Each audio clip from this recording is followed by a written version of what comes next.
અંકલેશ્વરમાં નિવૃત્ત શિક્ષક દંપતીને તેમના ખાતામાંથી 2 કરોડનું મની લોન્ડરિંગ થયું છે તેમ કહી 2 દિવસ સુધી ડિજિટલ અરેસ્ટ કરી 16 લાખની ઠગાઈ કરી હતી. અંકલેશ્વરની નીલ માધવ રેસિડેન્સીમાં રહેતા નિવૃત્ત શિક્ષિકા પ્રેમીબેન રોહિતના મોબાઈલ નંબર પર શુક્રવારે 2 તારીખે સવારે 11 વાગ્યે અજાણ્યા વોટ્સએપ નંબર પરથી વિડીયો કોલ આવતા દિલ્હી સાયબર ક્રાઇમ પોલીસમાંથી વિનોય કુમાર બોલું છું તેમ કહી ધમકીઓ આપી હતી.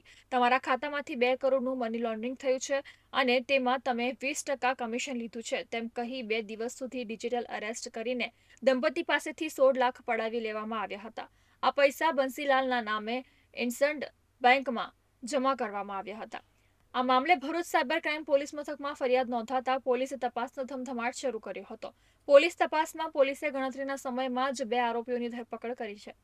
પોલીસે રાજકોટના અદનાન અબ્દુલ હૈદર મોગલ અને રાહુલ જગદીશ જાદવની ધરપકડ કરી છે. આરોપીઓએ અન્ય કેટલા લોકોને નિશાન બનાવ્યા છે અને ઠગાઈથી મેળવેલ રૂપિયા કોને આપ્યા હતા એ દિશામાં પોલીસ તપાસ ચલાવી રહી છે.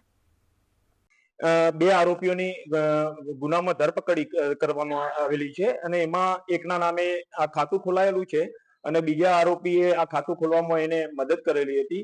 જે ખાતામાં આ ફ્રોડ કરીને રકમ જમા થયેલી હતી એવા જે 2 આરોપીઓ પકડાયા છે રાજકોટ ખાતેથી પકડવામાં આવેલા છે. એકનું નામ છે અદનાન હૈદર અબ્દુલભાઈ મોગલ અને બીજો આરોપી છે એ રાહુલ જગદીશભાઈ જાદવ. આ બંનેને સાયબર ક્રાઇમની ટીમે રાજકોટ ખાતેથી પકડ્યા છે.